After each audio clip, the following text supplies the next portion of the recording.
전진하는 믿음, 이루어지는 약속이라는 제목으로 말씀을 나누기를 원합니다.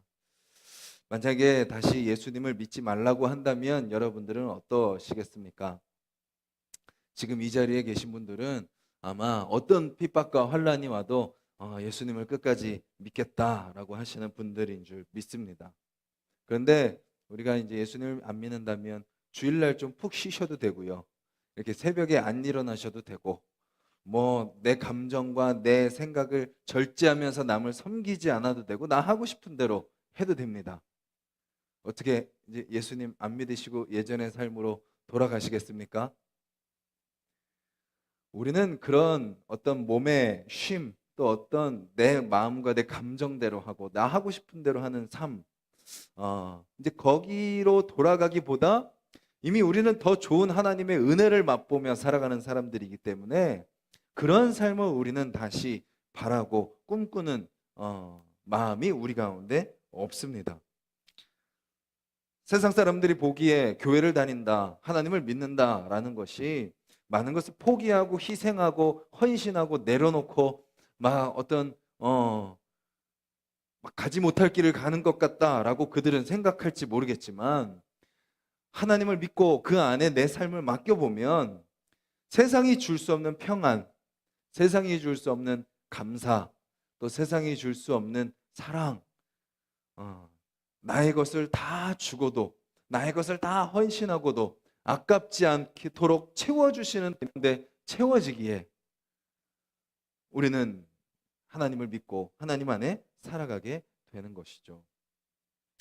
오늘 본문에 보면요, 아주 완벽한 두 모습의 대조가 나옵니다. 우리가 주일날도 이스라엘 백성들과 예레미야와 에벤멜렉의 모습을 살펴보았지만, 오늘 본문은 이제 그 두 모습이 그대로 어떤 결과로 나타나는지를 아주 잘 보여주는 본문입니다.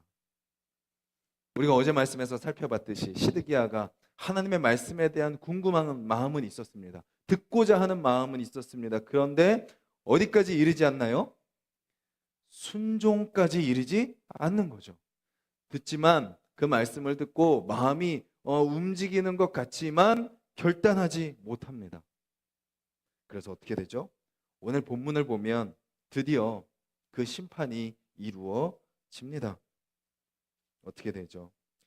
시드기야 왕 제9년 열째 달에 바벨론이 침략합니다. 공격하죠. 본격적으로 공격이 들어옵니다. 그런데 1년 6개월 후인 11년 넷째 달 아홉째 날에 성이 함락이 됩니다. 예루살렘 성이 이제 망하게 되는 거죠. 그리고 쭉 이어져서 시드기야와 그 이스라엘 성에 일어난 일들을 이야기합니다. 3절에 보면 막 이상한 이름들이 나오죠. 네르갈, 사레셀, 삼갈, 네부, 살스김, 이런 바벨론의 고관들, 바벨론의 장군들이 등장합니다. 등장하자 왕이 어떻게 해요? 도망갑니다. 꼬리를 빼고 도망가죠. 모든 군사들도 싸우지 않고 도망갑니다. 다 도망가고 어떻게 해요? 도망가다가 시드기야와 모든 군사들이 잡히고 왕 앞에 끌려오게 되죠. 그리고 끔찍한 결말을 맞이하게 됩니다. 눈앞에서 자기 아들들이 다 죽게 되고요. 그 다음 자기는 두 눈이 뽑힙니다. 그리고 바벨론에 끌려가기 위하여 결박당하게 되는 거죠. 그것이 시드기야의 모습입니다. 근데 반대로 예레미야는 어떻게 되죠? 예레미야는 끝까지 우직하게 포기하지 않고 하나님의 말씀을 따랐던 사람입니다. 그 말씀을 전했던 사람입니다. 근데 그런 그가 오늘 본문에 보면 놀랍게도 어떻게 되나요? 말씀을 한번 보시겠어요? 11절 12절 말씀 같이 한번 읽겠습니다. 시작. 바벨론의 느부갓네살 왕이 예레미야에게 대하여 사령관 느부사라단에게 명령하여 이르되 그를 데려다가 선대하고 해하지 말며 그가 내게 말하는 대로 행하라. 이 말이 지금 누구의 말인가요? 하나님의 백성인 이스라엘 백성을 향해 내려온 선지자 예레미야를 향해서 하는 하나님의 백성의 나라의 왕이 하는 말인가요? 아니면 어느 나라 왕이 하는 말인가요?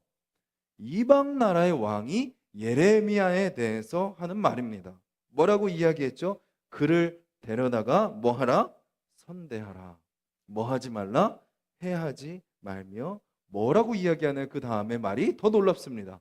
그가 너에게 말하는 대로 행하라 라고 이야기하고 있습니다. 상식적으로 생각을 해보십시오. 적군의 나라입니다. 그 당시에는요, 그냥 군사력을 가지고 싸우는 것도 아니고 신과 신의 전쟁입니다. 신들의 전쟁인 거죠. 지금 예레미야는 상대방 적군의 그 신을 대표하는 선지자입니다. 그렇다면 지금 이 당시 전쟁은 누구를 가장 먼저 죽여야 돼요? 그 신을 섬기는 그 제사장을 먼저 죽여야 이길 수 있다라고 생각하던 전쟁이었습니다. 근데 상대편 적군이 상대방 적군의 선지자를 대해서 뭐라고 이야기합니까? 죽이지 말고 선하게 대하라. 그리고 그가 말하는 대로 행하라 라고 이야기하고 있는 겁니다.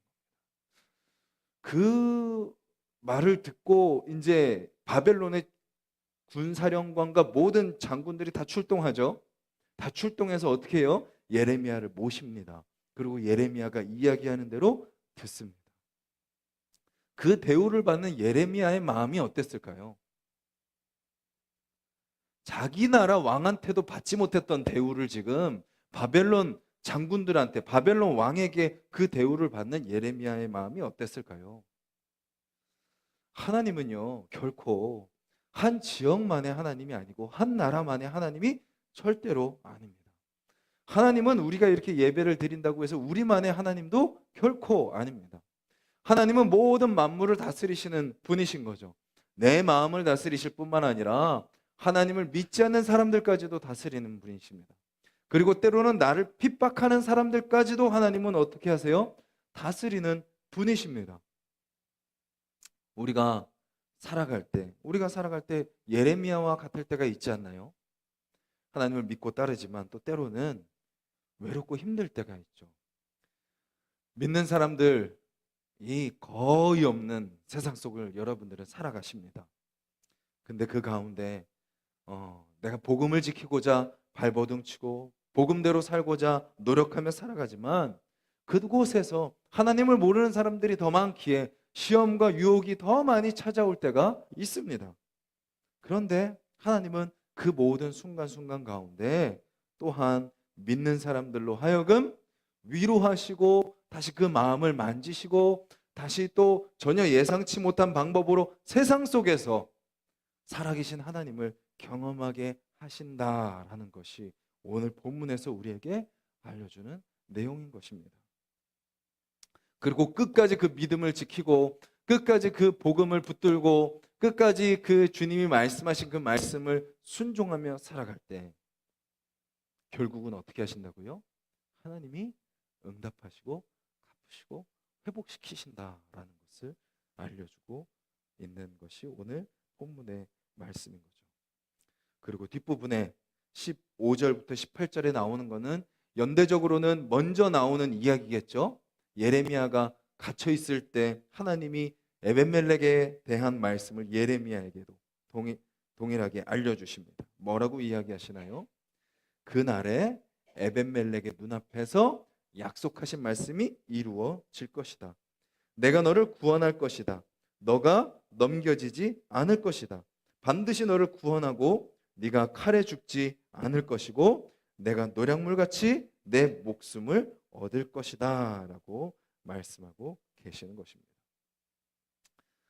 내시의 신분으로 또 모든 이스라엘의 고관들이 예레미야를 죽이자고 할 때 하나님의 뜻에 순종하여 왕 앞에 믿음으로 목숨을 걸고 나아가 왕이시여 예레미야를 죽이는 것은 안 됩니다 라고 막아서며 예레미야를 구해냈던 에벤멜렉, 그 에벤멜렉에게도 하나님이 그 믿음의 그 삶에 합당한 그 약속을 해주고 계시는 것이죠.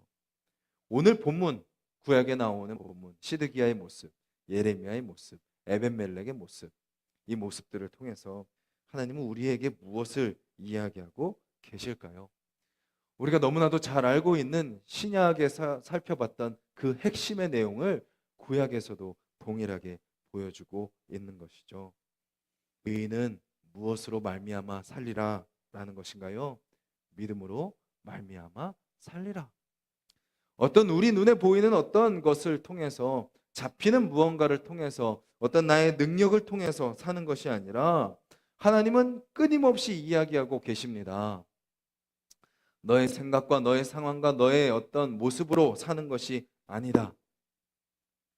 그 마음 가운데 교만함과 정직하지 못한 모습들을 다 내버리고 하나님을 향한 믿음으로, 그 믿음은 모든 것을 포함하죠. 그 믿음으로 사는 자는 어떻게 되는 거예요? 겸손합니다. 나의 주장을 드러내지 않는 거죠. 그리고 하나님을 믿는 사람은 내 마음에 더러운 것들이 그냥 남아있도록 내버려 둘 수가 없습니다. 왜죠? 내가 믿는 하나님이 그것을 원하지 않는 것을 알기 때문이죠. 그리고 나의 의가 아닌 누구의 의예요? 하나님의 의를 따라 살아가는 것이죠. 그리고 누구를 기뻐하는 삶을 사나요? 주님을 기뻐하는 삶을 살게 되는 것입니다. 내가 기쁘고 내가 원하고 내가 바라는 삶이 아니라 주님이 기쁘시고 주님이 바라시고 주님이 원하시는 삶을 사는 겁니다.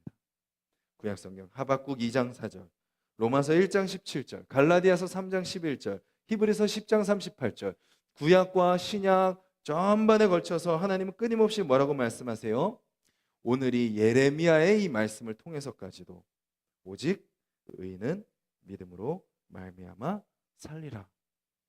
하나님을 신뢰하며 살아갈 때 어떤 시험과 어려움이 다가와도 그것을 이겨낼 수 있는 힘을 주님께서 주실 줄 믿습니다.